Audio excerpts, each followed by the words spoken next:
afternoon, ladies and gentlemen. This is Dr. Sahar. It's a high prestigious event to be standing here in front of you all, especially my principal, in fact, Dr. Junaid Lakhani, one of the most beloved teachers 18 years ago, and all the respective doctors and Dr. Breen Afzal. It's an honor to be presenting Exosomes.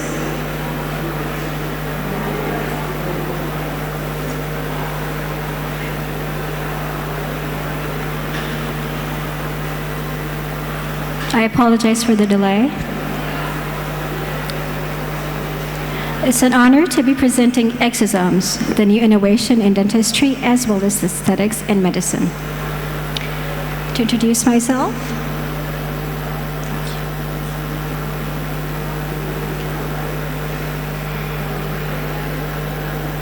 is that working?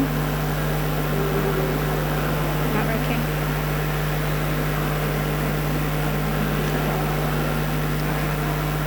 I apologize for the delay again. Okay. A small introduction about myself. I am the CEO and founder of SAHHA, which is one of the healthcare facilities, Arabic में health को SAHHA कहते हैं, and it's one of the healthcare organizations providing screening tests and health awareness programs on corporate levels. I am the director at Aesthetics R3 Stem Cell Pakistan, Karachi chapter. R3 Stem Cell is an American hospital by Dr. David Green, where we conduct different stem cell researches as well as treatments. R3 has 45 hospitals worldwide, including the continents of North America, South America, Australia, Asia, specifically South Asia as well, including Pakistan, India, and Bangladesh, and now to be Middle East. I am the chief esthetician and dentist at THB Global, the Health Bank Global Pakistan, having offices in Kuwait, Singapore, Dubai, and Karachi, respectively. Also, the head of corporate sector at Healthcare Pakistan, providing different conferences and workshops to the younger generation. And my most favorite, I'm the dentist at Orofacial Connect, one of my favorite places in dentistry since 18 years. Thank you. So starting with exosomes, actually, we need to understand the physiology initially. I know it's boring, but let's please have a small look at it. Exosomes are small extracellular vesicles, around 30 to 150 nanometers, released by the cells. First identified in the early 1980s as components of reticulocyte maturation. The biogenesis of exosomes includes formation. It's basically an inward formation of the endosomal membrane, resulting in multivascular bodies, which is known as MVB. MVB fuse with the plasma membrane to release exosomes in the extracellular environment. For understanding the components of exosomes is we have lipids, nucleic acids, which includes miRNA and mRNA as well, proteins, including the membrane proteins and cytoskeletal proteins, growth factors, and lipid components from parent cells. The key molecules enclosed in exosomes include the interleukin-6, which enhances the proliferation of undifferentiated mesenchymal stem cells, IL-10, and the respective things. That's more of biochemistry, so I suppose we avoid it for now. Now, the main thing is, what is the function of exosomes? It's basically cell communication that facilitates the communication between intercellular communication by transferring the proteins and the genetic material. Immune responses, modulating immune responses by preventing antigens, and pathogens defense that can carry antiviral and antibacterial factors. Now, apart from exosomes, actually, we should understand, where do exosomes come from? They come from stem cells. How many types of stem cells do we have in the body? We have mesenchymal stem cells and the hematopoietic stem cells. These two types of the cells are used for therapeutic purposes.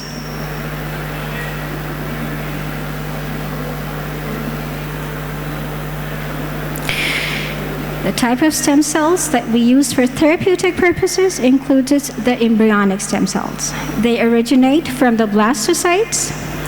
but they can form any kind of cell in the body. This is the most favorable part as a sort of stem cell.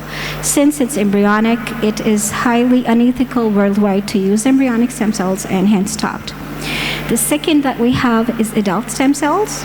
Adult stem cells comprises of 4 things: induced pluripotent stem cells, bone marrow-derived stem cells, adipose-derived stem cells, and the most important and my favorite, umbilical cord-derived stem cells.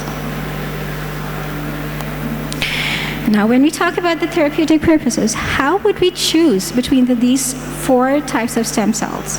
What would you use in your practice? That depends upon different factors, such as the cost efficacy or the cost effectiveness of the stem cells.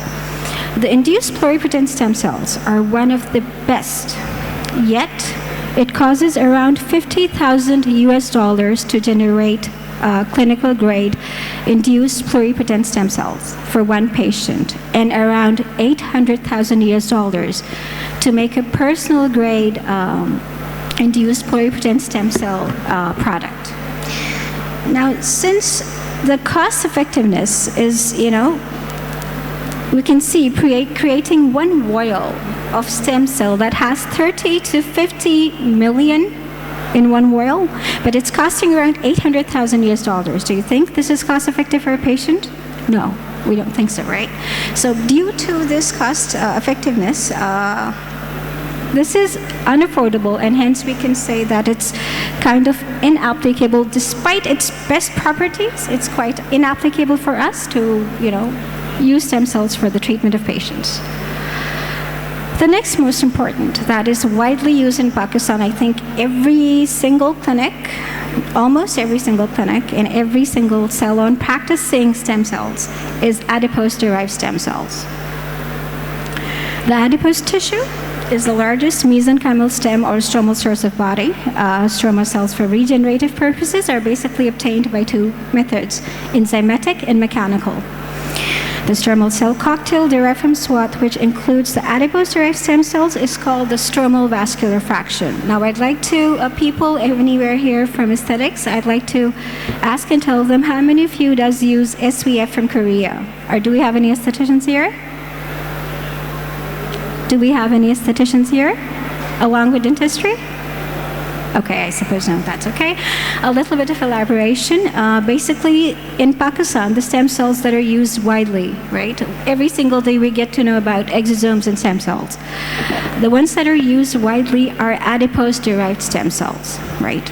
And we derive the SVF from Korea. So the Korean kits that we see everywhere, and people say that, yes, Korean-derived stem cells are the best, are basically, I'm not criticizing, but they're not the best.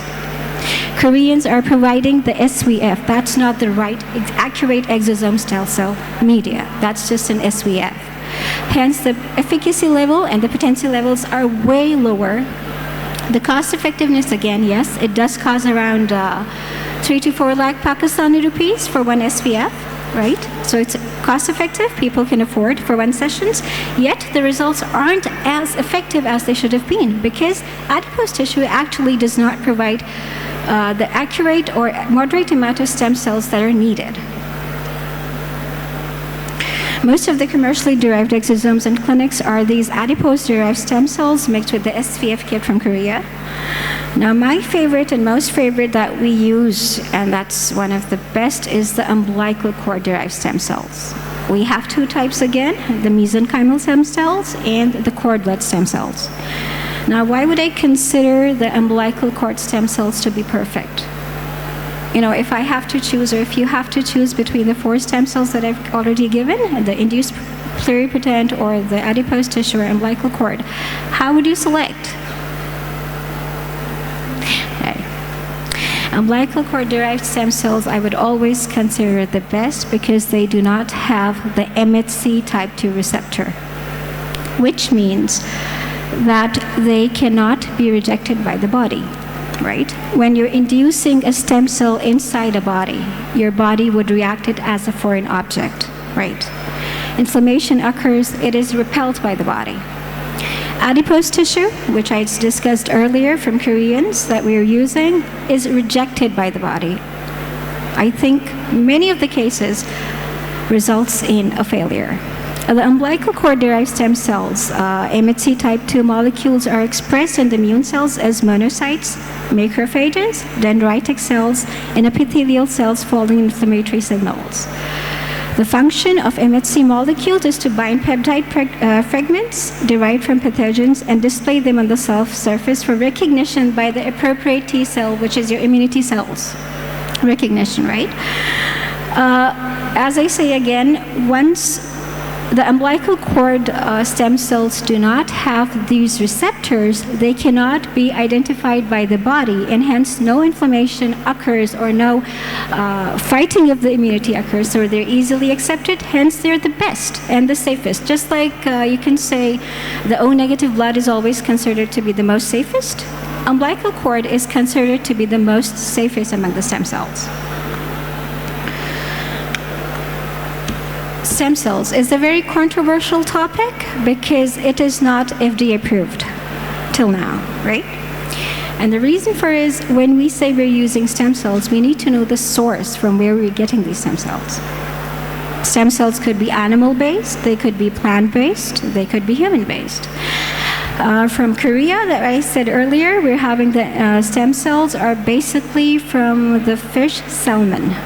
They're providing you a media of salmon stem cells that are injected into the body. As I say again, the receptors in our body do not accept the salmon stem cells, and hence they react. The plant-based, we have ginseng stem cells, and especially my topic is about hair. So hair stem cells that we inject are mostly derived from garlic and pomegranate. Yet again, plant-based is not as effective in having accurate results. The third that we use is human-based, but in sense of humans, do we need to check what kind of stem cells are injected? What if the person you're taking the stem cells from is HIV infected? And then you're passing that on to a person only because he has less hair. That's like playing with the body, right? Exosomes are not FDA approved. None of us know the commercial exosomes that we're having. What are the sources? So in order to have your exosomes injected in the body, please make sure that it passes through respective tests, like the ones that I use at R3 Stem Cell Pakistan. It is, we go through a procedure of a donor screening questionnaire, a donor medical review, and extensive tissue testing done under the testing standards consistent with the American Association of Tissue Banks, CGMP standards, highest of any agency globally. That is why, since the past 3 years, R3 Stem Cell has been winning the global award for the best stem cells since the past 3 years, including this year as well, because of the efficacy tests and the precautions that we take at R3 Stem Cell. When all tests are clear, then only this industry standard cryopreservation techniques are incorporated.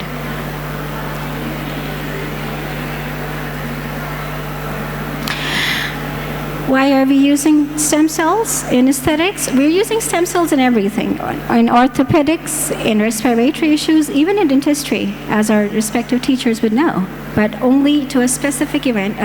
The limitations, that includes oral cancers, that includes salivary gland diseases, that includes periodontitis, right?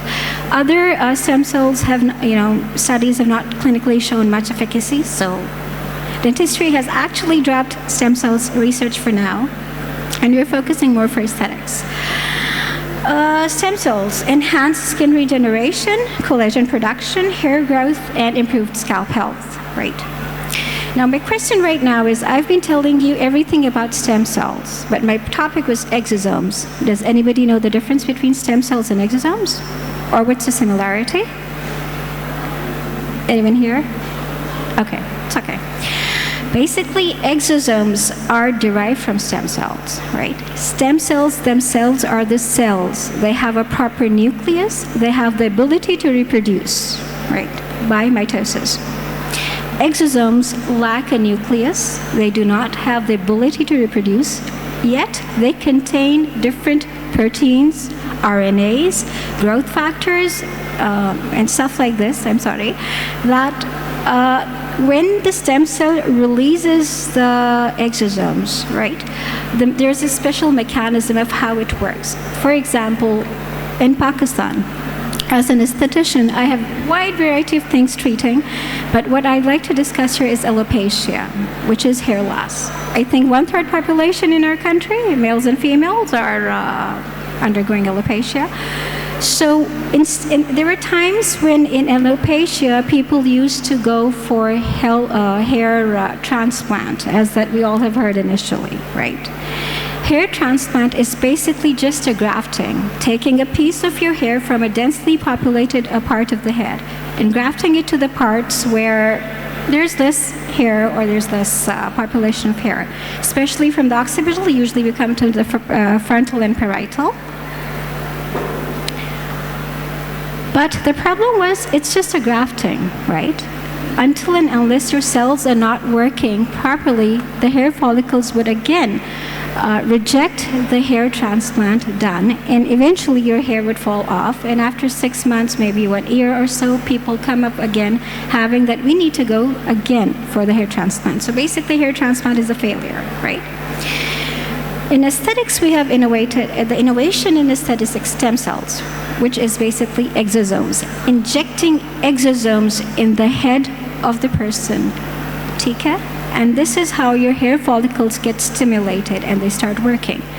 The mechanism is the stem cells release the exosomes, right?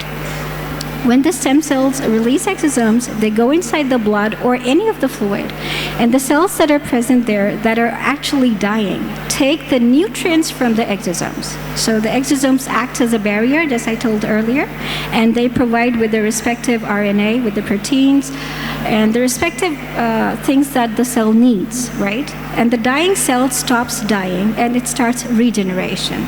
Right? And this is how we work, that your own cells, right, your own body cells are reviving, they're regenerating. This is the innovation, that instead of giving artificial things to your body or medications, let your body work on your own. Provide these cells, the dying cells, with stem cells, the nutrition that they need. And this is how it works. So in cases, this is my first case, a simple, typical alopecia patient, as you can see. Wakasim at the age of 36 years and a body weight of 87 kg, hair loss from the frontal and parietal surfaces, I can see earlier. He had 5 PRPs from Dubai, basically, and a simple PRP. For people here, since they don't know much aesthetics, PRP is a procedure in which we draw your own blood. By centrifugal machines, we take out your plasma. We inject that plasma inside your head, and the dying hair follicles receive the nutrients from the plasma, and they stop dying and they start working. See? And this is how your hair vitality starts. In cases like baldness, we need to introduce exosomes into the body, right? In this case, we provided him a vial of 25 billion exosomes. The commercially prepared exosomes that we have in Pakistan, I won't take names, is maximum 2.5 billion in one vial. The maximum is 5 billion in one vial, right? To me, that is a very diluted version for a proper result. The only problem is it costs around yet again, I would say it's a Korea-originated exosome, so the efficacy levels are extremely low. They cost about 4 lakhs per session or 3 lakhs per session.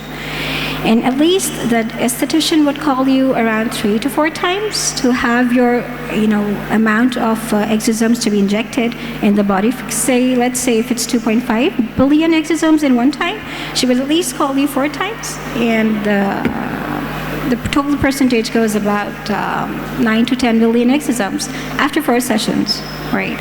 And that costs about 12 to 13 lakhs to the patient.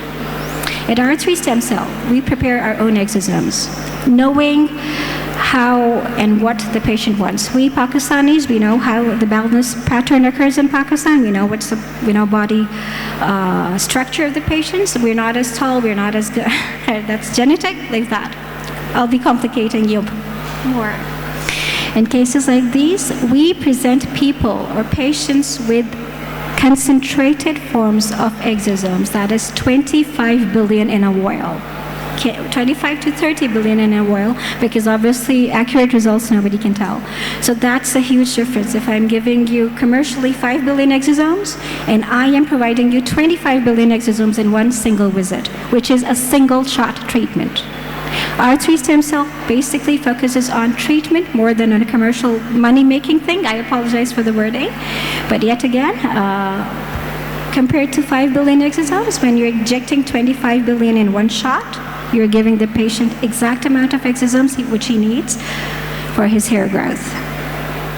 And why would I be, injecting so much concentration of exosomes in the body is because I've already told that umbilical cord derived stem cells do not have the MHC type 2 receptors. Hence, the body does not react to them, and no matter how much amount of exosomes you're injecting in the body will not be repelling it, except they will be accepting it. Once your hair follicles get your respective nutrients from the exosome, they start regenerating, and the patients get results in about 2 to 3 weeks. Right after that, to follow them, we go for a PRP with biotin. One more question here arises as aestheticians is that in clinics, I've seen a lot of patients being treated by doctors for alopecia with PRP biotin. Biotin is just for the maintenance of your hair follicle and not for, the growth of hair follicle. Just to summarize, biotin is basically would increase the quality of your hair shaft. It would not increase the quantity of your hair. So people saying that PRP done with biotin increases hair growth is a total, I don't know what to say, that's a total false, right? The thing is, after inducing these exosomes in the body, you have to maintain them as well. So the maintenance and the quality of the hair should be given with a PRP biotin. So in cases like these, we presented this patient with Exosomes PRP, 25 billion in the first shot and 2.5 billion in the second shot, since he had some issues on the parietal, and we did not get better results in the parietal parts. The high concentration of exosomes used, as I told you, was 25 billion, and then 2 sessions of PRP were conducted, one with biotin and one with the normal blood levels to maintain his PRP. And the most importantly was, yeah, that's it. Thank you.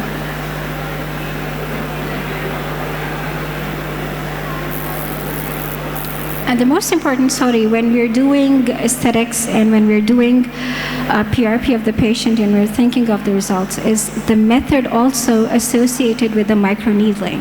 I have seen a lot of patients here. It's not the injection of the PRP exosomes only. It's about the technique with which you're using your dermapen. The dermapen has multiple needles, 14, 18, 26, 32, depending upon the patient's baldness. You're supposed to select the number of the needles. Yet again, I'd like to address that in Pakistan, most of the people that I've seen doing microneedling after PRP injections is either linear or either circular. That's totally wrong.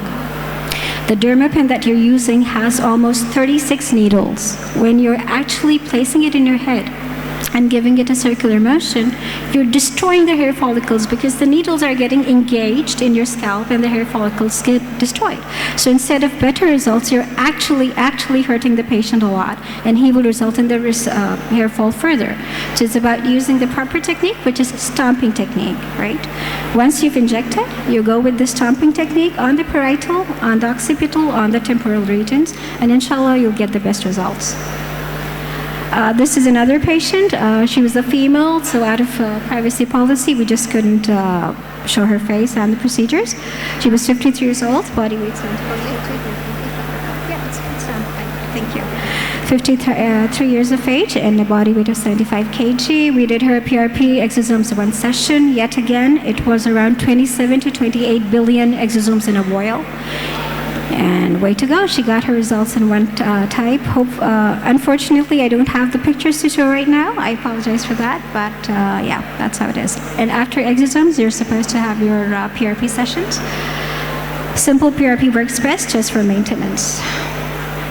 And the third patient, again, Hamayo, he was a 40-year-old patient, as you can see, having lesser only in his parietal he has, in his occipital regions he has, just in the center.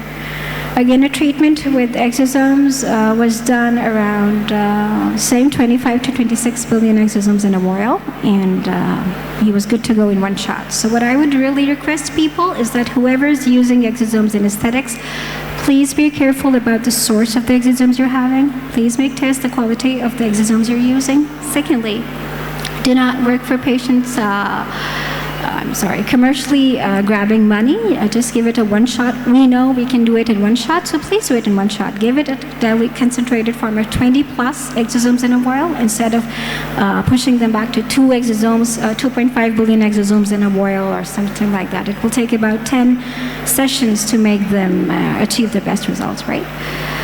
Lucky, thank you so much. I just have Honorable Dr. Brian, Dr. Junaid waiting in the row, so I won't take much of your time. Any questions from aesthetics, please? Do I have any questions from aesthetics? On behalf of R3 Stem Cell Pakistan?